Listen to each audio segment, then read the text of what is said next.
You are now listening to North Production Beats.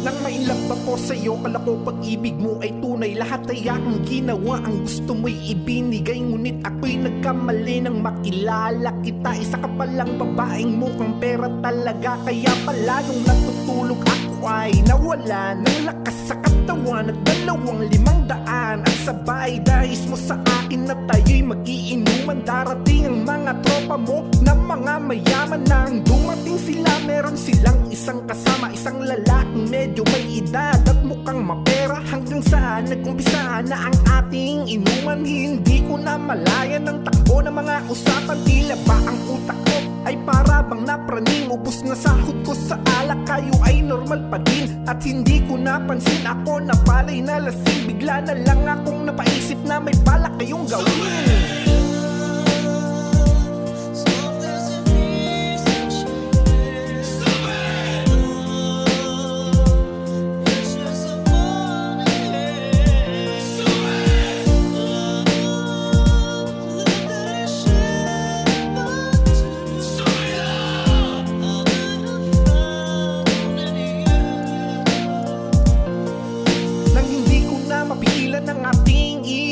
Ako ay bumagsak nang hindi ko nalalaman. Pakiramdam ko'y iba, umiikot ang paningin. Sa mga oras na iyon, hindi alam ang gagawin. Nang ako'y may naaninag sa may gilid na liwanag. At narinig ang umon na hindi mapaliwanag. Pinilit kong tumayo upang ito'y aking malaman. Ng aking binuksan putang ina, nagsusunggaban ng babaeng nagpasarap sa akin ng gabi-gabi. Na nangako na ako na daw huli. Pero nang makita ko kasama niya ang lalaki, habang nilalama siya, alas ang lalaki dinali. Na walang kamalay-malay, ubos na bling sa katawan. At na lasap ang trip niyang pamamaraan. Hanggang hindi ko napigilan ay aking ginulat ang 2 patapete na bubaboy sa aking tahanan.